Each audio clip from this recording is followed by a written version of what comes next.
আজ সান্তোসের ক্যাম্পে দেখা গেল বড় এক চমক।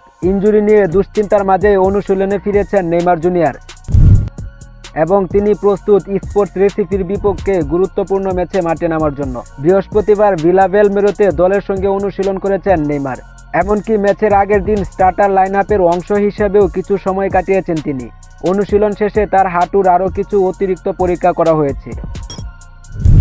শনিবার সকাল 6:30 ব্রাজিলিয়ান চ্যাম্পিয়নশিপের 36তম রাউন্ডে স্পোর্টস রেসিপির মুখোমুখি হবে সান্তোস। এই ম্যাচে থাকতে পারেন নেইমার স্টার্টার বা বেঞ্চে, সিদ্ধান্ত আসবে ম্যাচডে সকালে।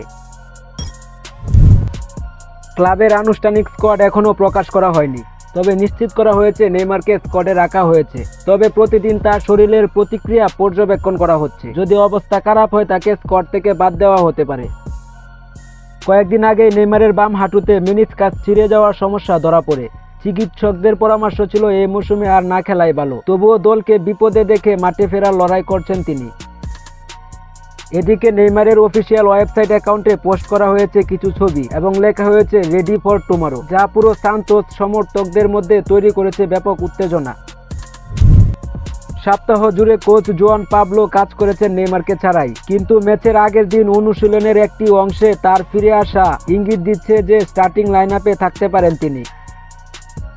এখন প্রশ্ন, নেইমার কেন এমন ঝুঁকি নিচ্ছেন? কারণ খুবই সহজ, সান্তোস আছে রিলিগেশন জোনে 38 পয়েন্ট নিয়ে, আর নিরাপদ জোনে থাকা প্রথম দল ভিক্টোরিয়ার পয়েন্ট 39। আজকের ম্যাচ জিতে গেলে সান্তোস উঠে আসবে রিলিগেশন জোন থেকে এবং ভয়ানক চাপ পড়ে যাবে ভিক্টোরিয়ার উপর, যারা মাঠে নামবে একদিন পরে মিরাসেলের বিপক্ষে।